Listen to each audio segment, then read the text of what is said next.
ঠাকুর, মা ও স্বামীজির চরণে প্রণাম নিবেদন করে এই দিব্যত্রয়ী সকল ভক্তদের জন্য পাঠ করছি উদ্বোধন কার্যালয় থেকে প্রকাশিত শ্রী ম কথিত শ্রী শ্রী রামকৃষ্ণ কথামৃতর কিছু বিশেষ অংশ। আজ পাঠ করব শ্রী রামকৃষ্ণ ভক্ত সঙ্গে দক্ষিণেশ্বর মন্দিরে ও বলরাম মন্দিরে পর্বের ৫৫ পরিচ্ছেদ গৃহস্থ ও কর্মযোগ এবং ১৬ পরিচ্ছেদ দক্ষিণেশ্বরে শ্রী রামকৃষ্ণ ও ব্রাহ্মগণ প্রেম তত্ত্ব। ঠাকুর বাড়িতে শ্রী শ্রী ভবতারিণী, শ্রী শ্রী রাধাকান্ত ও দ্বাদশ শিবের পূজা শেষ হইল। ক্রমে ভোগারতির বাজনা বাজিতেছে। চৈত্র মাস, দ্বিপ্রহর বেলা, ভারী রৌদ্র। এইমাত্র জোয়ার আরম্ভ হইয়াছে। দক্ষিণ দিক হইতে হাওয়া উঠিয়াছে। পুত সলিলা, ভাগীরথী এইমাত্র উত্তর বাহিনী হইয়াছেন। ঠাকুর আহারান্তে কক্ষ মধ্যে একটু বিশ্রাম করিতেছেন। রাখালের দেশ বসিরহাটের কাছে। দেশে গ্রীষ্মকালে বড় জলকষ্ট। শ্রীরামকৃষ্ণ মণি মল্লিকের প্রতি, দেখো, রাখাল বলছিল ওদের দেশে বড় জলকষ্ট, তুমি সেখানে একটা পুষ্করিণী কাটাও না কেন? তাহলে কত লোকের উপকার হয়। সহাস্যে, তোমার তো অনেক টাকা আছে, অত টাকা নিয়ে কি করবে? তা শুনেছি তেলিরা নাকি বড় হিসাবী। ঠাকুরের ও ভক্তগণের হাস্য। মণিলাল মল্লিকের বাড়ি কলিকাতা সিন্দুরিয়াপটি।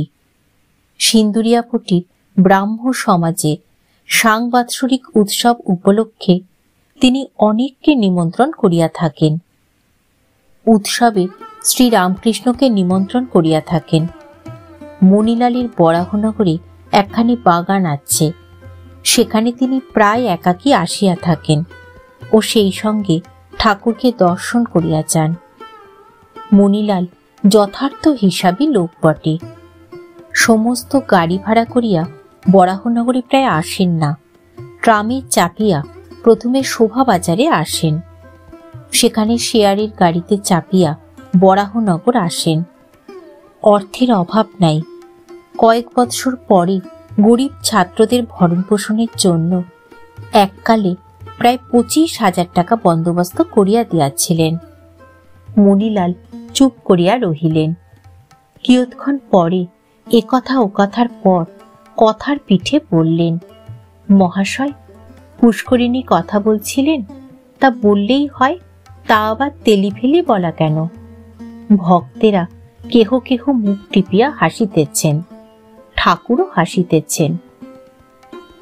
কিয়ৎক্ষণ পরে কলিকাতা হইতে কয়েকটি পুরাতন ব্রাহ্ম ভক্ত আসিয়া উপস্থিত হইলেন। তন্মধ্যে একজন শ্রীযুক্ত ঠাকুরদাস সেন। ঘরে অনেকগুলি ভক্তের সমাগম হইয়াছে। ঠাকুর ছোট খাটটিতে বসিয়া আছেন। সহাস্য বদন, বালক মূর্তি, উত্তরাস্য হইয়া বসিয়াছেন। ব্রাহ্ম ভক্তদের সঙ্গে আনন্দে আলাপ করিতেছেন। শ্রীরামকৃষ্ণ ব্রাহ্ম ও অন্যান্য ভক্তদের প্রতি, তোমরা প্যাম প্যাম করো, কিন্তু প্রেম কি সামান্য জিনিস গা? চৈতন্যদেবের প্রেম হয়েছিল। প্রেমের দুটি লক্ষণ। প্রথম, জগৎ ভুল হয়ে যাবে। এত ঈশ্বরেতে ভালোবাসা যে বাহ্য শূন্য। চৈতন্যদেব বন দেখে বৃন্দাবন ভাবে, সমুদ্র দেখে শ্রী যমুনা ভাবে। দ্বিতীয় লক্ষণ, নিজের দেহ যে এত প্রিয় জিনিস, এর উপরও মমতা থাকবে না। দেহাত্মবোধ একেবারে চলে যাবে। ঈশ্বর লাভের কতকগুলি লক্ষণ আছে। যার ভিতর অনুরাগের ঐশ্বর্য প্রকাশ হচ্ছে, তার ঈশ্বর লাভের আর দেরি নাই। অনুরাগের ঐশ্বর্য কি কি? বিবেক, বৈরাগ্য, জীবের দয়া, সাধু সেবা, সাধু সঙ্গ, ঈশ্বরের নাম গুণকীর্তন, সত্য কথা, এই সকল অনুরাগের লক্ষণ দেখলে ঠিক বলতে পারা যায় ঈশ্বর দর্শনে আর দেরি নাই। বাবু কোনো খানসামার বাড়ি যাবেন, এরূপ যদি ঠিক হয়ে থাকে খানসামার বাড়ির অবস্থা দেখে ঠিক বুঝতে পারা যায়। প্রথমে বন জঙ্গল কাটা হয়, ঝুল ছাড়া হয়, ঝাটপাট দেয়া হয়। বাবু নিজেই শতরঞ্চি, গুড়গুড়ি এইসব 5 রকম জিনিস পাঠিয়ে দেন। এই সব আসতে দেখলেই লোকের বুঝতে বাকি থাকে না বাবু এসে পড়লেন বলে। একজন ভক্ত, আগে বিচার করে কি ইন্দ্রিয় নিগ্রহ করতে হয়? শ্রীরামকৃষ্ণ, ও এক পথ আছে, বিচার পথ। ভক্তিপথেও অন্তরিন্দ্রিয় নিগ্রহ আপনি হয়, আর সহজে হয়। ঈশ্বরের উপর যত ভালোবাসা আসবে ততই ইন্দ্রিয় সুখ আলুনি লাগবে। যেদিন সন্তান মারা গেছে সেই শোকের উপর স্ত্রী পুরুষের দেহ সুখের দিকে কি মন থাকতে পারে? একজন ভক্ত, তাকে ভালোবাসতে পারছি কই? শ্রীরামকৃষ্ণ, তার নাম করলে সব পাপ কেটে যায়, কাম ক্রোধ, শরীরের সুখ ইচ্ছা এসব পালিয়ে যায়। একজন ভক্ত, তার নাম করতে ভালো কই লাগে? শ্রীরামকৃষ্ণ, ব্যাকুল হয়ে তাকে প্রার্থনা করো যাতে তার নামে রুচি হয়, তিনিই মনোবাঞ্ছা পূর্ণ করবেন। এই বলিয়া ঠাকুর দেবদুর্লভ কণ্ঠে গাহিতেছেন। জীবের দুঃখে কাতর হইয়া মার কাছে হৃদয়ের বেদনা জানাইতেছেন। প্রাকৃত জীবের অবস্থা নিজে আরোপ করিয়া মার কাছে জীবের দুঃখ জানাইতেছেন। দোষ কারু নয় গো মা, আমি সখাত সলিলে ডুবে মরি শ্যামা। স্বররিপু হলো কোদণ্ড স্বরূপ, পুণ্য ক্ষেত্র মাঝে কাটিলাম কূপ। আবার গান গাহিতেছেন। জীবের বিকার রোগ, তার নামে রুচি হলে বিকার কাটবে। একই বিকার শঙ্করী, কৃপা চরণ তরি পেলে ধন্বন্তরী। অনিত্য গৌরব হলো অঙ্গদাহ, আমার আমার একই হলো পাপ মুখ। শ্রীরামকৃষ্ণ, তর নামে অরুচি, বিকারে যদি অরুচি হলো তাহলে আর বাঁচবার পথ থাকে না। যদি একটু রুচি থাকে তবে বাঁচবার খুব আশা। তাই নামে রুচি, ঈশ্বরের নাম করতে হয়। দুর্গা নাম, কৃষ্ণ নাম, শিব নাম, যে নাম বলে ঈশ্বরকে ডাকো না কেন। যদি নাম করতে অনুরাগ দিন দিন বাড়ে, যদি আনন্দ হয়, তাহলে আর কোনো ভয় নাই। বিকার কাটবেই কাটবে, তার কৃপা হবেই হবে। যেমন ভাব তেমনি লাভ। দুজন বন্ধু পথে যাচ্ছে, এক জায়গায় ভাগবত পাঠ হচ্ছিল। একজন বন্ধু বললে, এসো ভাই একটু ভাগবত শুনি। আর একজন একটু উকি মেরে দেখলে। তারপর সে সেখান থেকে চলে গিয়ে বেশ্যালয়ে গেল। সেখানে খানিকক্ষণ পরে তার মনে বড় বিরক্তি এলো। সে আপনা আপনি বলতে লাগলো, ধিক আমাকে, বন্ধু আমার হরি কথা শুনছে আর আমি কোথায় পড়ে আছি। এদিকে যে ভাগবত শুনছে তারও ধিক্কার হয়েছে। সে ভাবছে, আমি কি বোকা, কি ব্যার করে বকছে, আর আমি এখানে বসে আছি। বন্ধু আমার কেমন আমোদ আহ্লাদ করছে। এরা যখন মরে গেল, যে ভাগবত শুনেছিল তাকে যমদূত নিয়ে গেল। যে বেশ্যালয়ে গিয়েছিল তাকে বিষ্ণুদূত বৈকুণ্ঠে নিয়ে গেল। ভগবান মন দেখেন, কে কি কাজে আছে, কি কোথায় পড়ে আছে তা দেখেন না। ভাবগ্রাহী জনার্দন।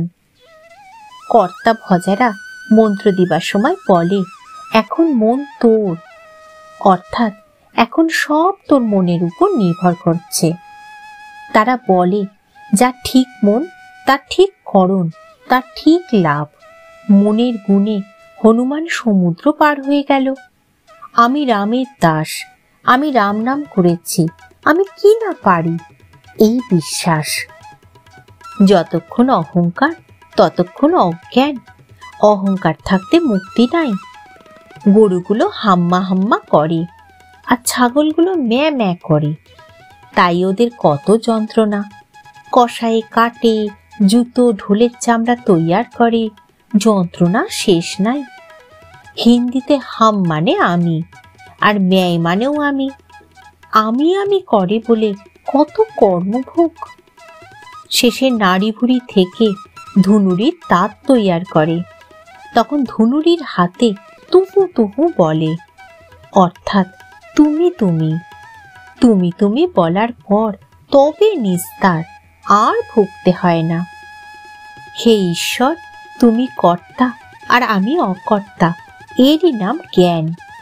নিচু হলে তবে উঁচু হওয়া যায়। চাতক পাখির বাসার নিচে, কিন্তু ওঠে খুব উঁচুতে। উঁচু জমিতে চাষ হয় না, খাল জমি চাই, তবে জল জমে, তবে চাষ হয়। একটু কষ্ট করে সৎসঙ্গ করতে হয়। বাড়িতে কেবল বিষয়ের কথা, রোগ লেগেই আছে। পাখি দাঁড়ে বসে তবে রাম রাম বলে, বনে উড়ে গেলে আবার ক্যাক্যা করবে। টাকা থাকলেই বড় মানুষ হয় না। বড় মানুষের বাড়ির একটি লক্ষণ যে সব ঘরে আলো থাকে। গরিবেরা তেল খরচ করতে পারে না, তাই তত আলো বন্দোবস্ত করে না। এই দেহ মন্দির অন্ধকারে রাখতে নাই, জ্ঞানদীপ জেলে রাখতে হয়। জ্ঞানদীপ জেলে ঘরে ব্রহ্মময়ীর মুখ দেখো না। সকলেরই জ্ঞান হতে পারে, জীবাত্মা আর পরমাত্মা। প্রার্থনা করো, সেই পরমাত্মার সঙ্গে সব জীবেরই যোগ হতে পারে। গ্যাসের নল সব বাড়িতেই খাটানো আছে। গ্যাস কোম্পানির কাছে গ্যাস পাওয়া যায়। আরজি করো, করলেই গ্যাস বন্দোবস্ত করে দেবে। ঘরেতে আলো জ্বলবে। শিয়ালদহে আপিস আছে। সকলের হাস্য। কারুর চৈতন্য হয়েছে, তার কিন্তু লক্ষণ আছে। ঈশ্বরীয় কথা বই আর কিছু শুনতে ভালো লাগে না, আর ঈশ্বরীয় কথা বই আর কিছু বলতে ভালো লাগে না। যেমন 7 সমুদ্র, গঙ্গা, যমুনা, নদী সব তাতে জল রয়েছে, কিন্তু চাতক বৃষ্টির জল চাচ্ছে। তৃষ্ণাতে ছাতি ফেটে যাচ্ছে, তবু অন্য জল খাবে না। শ্রীরামকৃষ্ণ ভক্ত সঙ্গে দক্ষিণেশ্বর মন্দিরে ও বলরাম মন্দিরে পর্বের 17 পরিচ্ছেদ, শ্রী রামলাল প্রভৃতির গান ও শ্রীরামকৃষ্ণের সমাধি। ঠাকুর শ্রীরামকৃষ্ণ গান গাহিতে বলিলেন। রামলাল ও কালীবাড়ির একটি ব্রাহ্মণ কর্মচারী গাহিতেছেন। সঙ্গতের মধ্যে একটি বায়ার ঠেকা। হৃদি বৃন্দাবনে বাস যদি করো কমলাপতি, ওহে ভক্তি প্রিয়, আমার ভক্তি হবে রাধা সতী। নবনিরদ বরণ কিসে গণ্য, শ্যামচাঁদ রূপ হেরে, করিতে বাসি অধরে হাসি, রূপে ভুবন আলো করে। শ্যামাপদ আকাশেতে মন ঘুরিখান উঠতেছিল। কলুষের কু বাতাস পেয়ে গোপটা খেয়ে পড়ে গেল। শ্রীরামকৃষ্ণ ভক্তদের প্রতি। বাঘ যেমন কপ কপ করে জানোয়ার খেয়ে ফেলে, তেমনি অনুরাগ বাঘ কাম ক্রোধ এইসব রিপুদের খেয়ে ফেলে। ঈশ্বরে একবার অনুরাগ হলে কাম ক্রোধাদি থাকে না। গোপীদের ওই অবস্থা হয়েছিল। কৃষ্ণে অনুরাগ। আবার আছে অনুরাগ অঞ্জন। শ্রীমতী বলছেন, সখী চতুর্দিক কৃষ্ণময় দেখছি। তারা বললে, সখী অনুরাগ অঞ্জন চোখে দিয়েছ, তাই ওইরূপ দেখছ। এরূপ আছে যে ব্যাঙের মুন্ডু পুড়িয়ে কাজল তৈয়ার করে সেই কাজল চোখে দিলে চারিদিক সর্পময় দেখে। যারা কেবল কামিনী কাঞ্চন নিয়ে আছে, ঈশ্বরকে একবারও ভাবে না, তারা বদ্ধ জীব। তাদের নিয়ে কি মহৎ কাজ হবে? যেমন কাকে ঠোকরানো আম, ঠাকুর সেবায় লাগে না, নিজের খেতেও সন্দেহ। বদ্ধ জীব সংসারী জীব, এরা যেমন গুটি পোকা, মনে করলে কেটে বেরিয়ে আসতে পারে, কিন্তু নিজে ঘর বানিয়েছে, ছেড়ে আসতে মায়া হয়, শেষে মৃত্যু। যারা মুক্ত জীব তারা কামিনী কাঞ্চনের বশ নয়। কোনো কোনো গুটি পোকা অত যত্নের গুটি কেটে বেরিয়ে আসে, সে কিন্তু দু একটা। মায়াতে ভুলিয়ে রাখে। দু একজনের জ্ঞান হয়, তারা মায়ার ভেলকিতে ভোলে না, কামিনী কাঞ্চনের বশ হয় না। আতুর ঘরের ধুলহাড়ির খোলা যে পায়ে পড়ে, তার বাজিকরের ড্যাম ড্যাম শব্দের ভেলকি লাগে না? বাজিকর কি করছে সে ঠিক দেখতে পায়। সাধন সিদ্ধ আর কৃপা সিদ্ধ। কেউ কেউ অনেক কষ্টে ক্ষেত্রে জল ছেঁচে আনতে পারলে ফসল হয়। কারু জল ছেঁচতে হলো না, বৃষ্টির জলে ভেসে গেল, কষ্ট করে জল আনতে হলো না। এই মায়ার হাত থেকে এড়াতে গেলে কষ্ট করে সাধন করতে হয়। কৃপা সিদ্ধে কষ্ট করতে হয় না, সে কিন্তু দুই একজন। আর নিত্য সিদ্ধ, এদের জন্মে জন্মে জ্ঞান চৈতন্য হয়ে আছে, যেমন ফোয়ারা বুঝে আছে। মিস্ত্রি এটা খুলতে ওটা খুলতে ফোয়ারাটাও খুলে দিলে, আর ফরফর করে জল বেরোতে লাগলো। নিত্য সিদ্ধের প্রথম অনুরাগ যখন লোকে দেখে তখন অবাক হয়, বলে এত ভক্তি বৈরাগ্য প্রেম কোথায় ছিল? ঠাকুর অনুরাগের কথা বলিতেছেন, গোপীদের অনুরাগের কথা। আবার গান হইতে লাগিল। রামলাল গাহিতেছেন, নাথ তুমি সর্বস্ব আমার, প্রাণাধার সারাৎসার, নাহি তোমা বিনে কেহ ত্রিভুবনে, বলিবার আপনার। শ্রীরামকৃষ্ণ ভক্তদের প্রতি। আহা কি গান! তুমি সর্বস্ব আমার। গোপীরা অক্রুর আসবার পর শ্রীমতীকে বললে, রাধে তোর সর্বস্ব ধন হরিণীতে এসেছে। এই ভালোবাসা, ভগবানের জন্য এই ব্যাকুলতা। আবার গান চলিতে লাগিল। ধরো না রথচক্র, রথ কি চক্রে চলে, যে চক্রে চক্রী হরি, যার চক্রে জগৎ চলে। এবং প্যারি কার তরে আর, গাথো হার যতনে। গান শুনিতে শুনিতে ঠাকুর শ্রী রামকৃষ্ণ গভীর সমাধি সিন্ধু মধ্যে মগ্ন হইলেন। ভক্তেরা এক দৃষ্টে ঠাকুরের দিকে অবাক হইয়া দেখিতেছেন। আর সারা শব্দ নাই। ঠাকুর সমাধিস্থ, হাত জোর করিয়া বসিয়া আছেন, যেমন ফটোগ্রাফে দেখা যায়। কেবল চক্ষের বাহিরের কোণ দিয়া আনন্দ ধারা পড়িতেছে। অনেকক্ষণ পরে ঠাকুর একটু প্রকৃতস্থ হইলেন, কিন্তু সমাধির মধ্যে যাকে দর্শন করিতেছিলেন তার সঙ্গে কি কথা কহিতেছেন একটি আধটি কেবল ভক্তদের কানে পৌঁছিতেছে। ঠাকুর আপনা আপনি বলিতেছেন, তুমি আমি, আমি তুমি, তুমি খাও, তুমি আমি খাও। বেশ কিন্তু করছ। এ কি নেবা লেগেছে, চারিদিকেই তোমাকে দেখছি। কৃষ্ণ হে দীনবন্ধু প্রাণবল্লভ গোবিন্দ, প্রাণবল্লভ গোবিন্দ বলিতে বলিতে আবার সমাধিস্থ হইলেন। ঘর নিস্তব্ধ। ভক্তগণ মহাভাবময় ঠাকুর শ্রী রামকৃষ্ণকে অতৃপ্ত নয়নে বারবার দেখিতেছেন। ঠাকুর, মা ও স্বামীজির চরণে প্রণাম নিবেদন করে শেষ করছি আজকের পাঠ।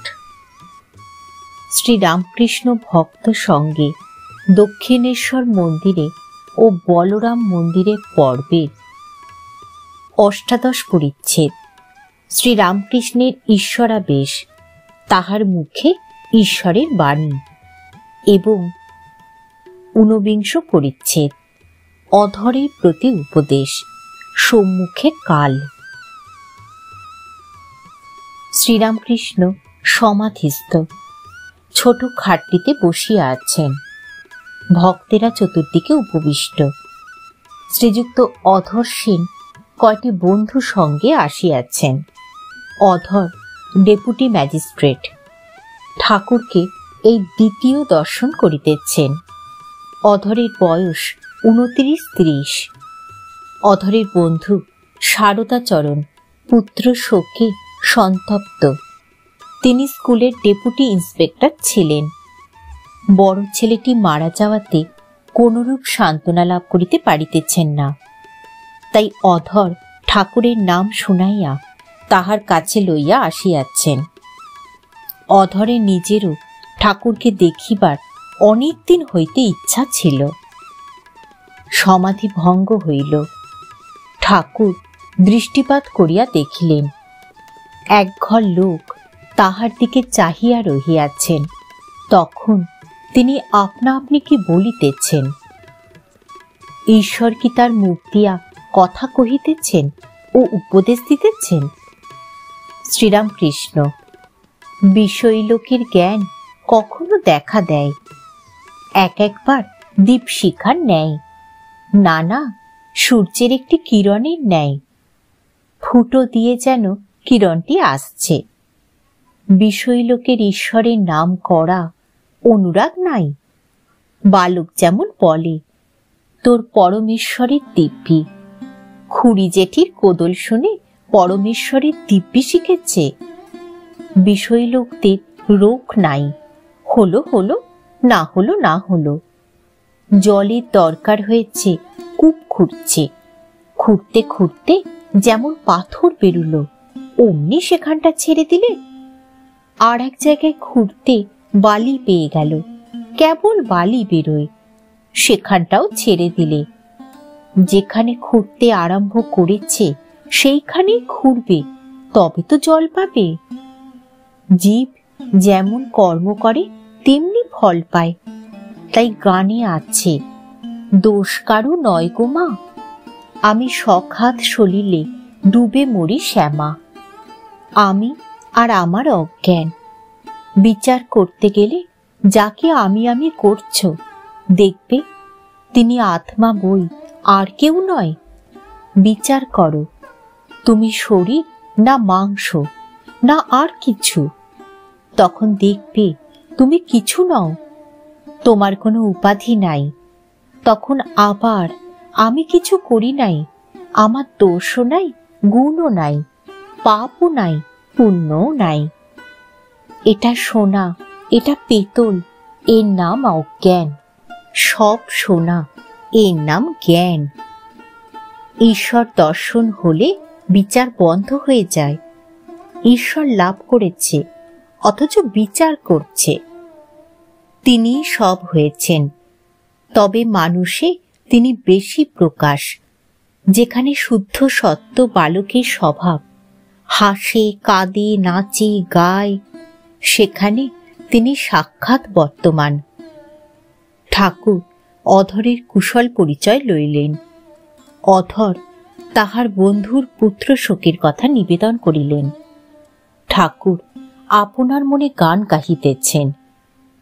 জীব সাজ সমরে, রণ বেশে কাল প্রবেশে তোর ঘরে। ভক্তিরথে চড়ি লয়ে জ্ঞান তৃণ, রসনা ধনুকে দিয়ে প্রেম গুণ।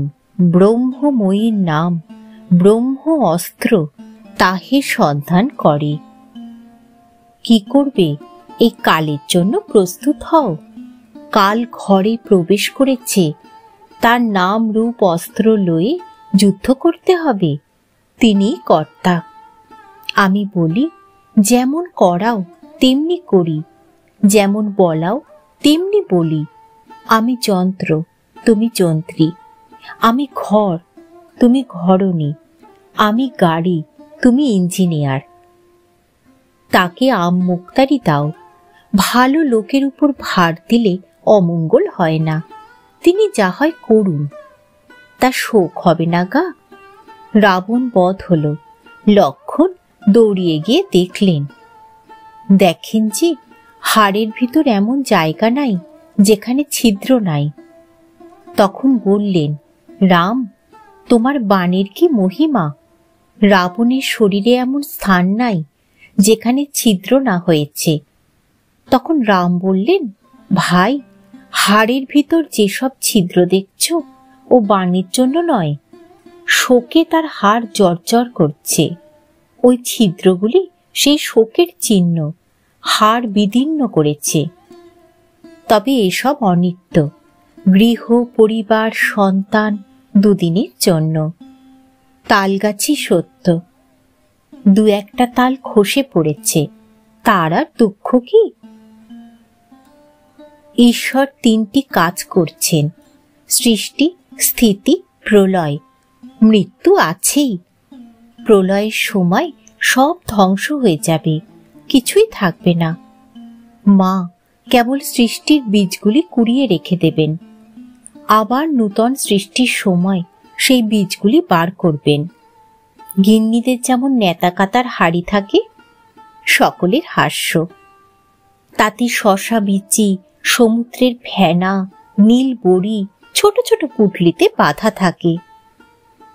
ঠাকুর অধরের সঙ্গে তার ঘরের উত্তরের বারান্দায় দাঁড়াইয়া কথা কহিতেছেন। শ্রীরামকৃষ্ণ অধরের প্রতি, তুমি ডেপুটি, এ পদও ঈশ্বরের অনুগ্রহে হয়েছে, তাকে ভুলো না। কিন্তু যেন সকলের এক পথে যেতে হবে, এখানে দুদিনের জন্য। সংসার কর্মভূমি, এখানে কর্ম করতে আসা, যেমন দেশে বাড়ি কলকাতায় গিয়ে কর্ম করে। কিছু কর্ম করা দরকার, সাধন, তাড়াতাড়ি কর্মগুলি শেষ করে নিতে হয়। শ্যাকরারা সোনা গলাবার সময় হাঁপড়, পাখা, চোং দিয়ে হাওয়া করে, যাতে আগুনটা খুব হয়ে সোনাটা গলে। সোনা গলাবার পর তখন বলে তামাক সাজ। এতক্ষণ কপাল দিয়ে ঘাম পড়ছিল, তারপর তামাক খাবে। খুব রোগ চাই, তবে সাধন হয়, দৃঢ় প্রতিজ্ঞা। তার নাম বীজে খুব শক্তি, অবিদ্যা নাশ করে। বীজ এত কোমল, অঙ্কুর এত কোমল, তবু শক্ত মাটি ভেদ করে, মাটি ফেটে যায়। কামিনী কাঞ্চনের ভিতর থাকলে মন বড় টেনে লয়, সাবধানে থাকতে হয়। ত্যাগীদের অত ভয় নাই, ঠিক ঠিক ত্যাগী কামিনী কাঞ্চন থেকে তফাতে থাকে। তাই সাধন থাকলে ঈশ্বরে সর্বদা মন রাখতে পারে। ঠিক ঠিক ত্যাগী যারা সর্বদা ঈশ্বরে মন দিতে পারে, তারা মৌমাছির মতো কেবল ফুলে বসে মধুপান করে। সংসারে কামিনী কাঞ্চন ভিতরে যে আছে, তার ঈশ্বরে মন হতে পারে। আবার কখনো কখনো কামিনী কাঞ্চনেও মন হয়। যেমন সাধারণ মাছি সন্দেশেও বসে, আর পচা খায়েও বসে, পৃষ্ঠাতেও বসে। ঈশ্বরেতে সর্বদা মন রাখবে, প্রথমে একটু খেটে নিতে হয়, তারপর পেনশন ভোগ করবে। ঠাকুর, মা ও স্বামীজির চরণে প্রণাম নিবেদন করে শেষ করছি আজকের পাঠ।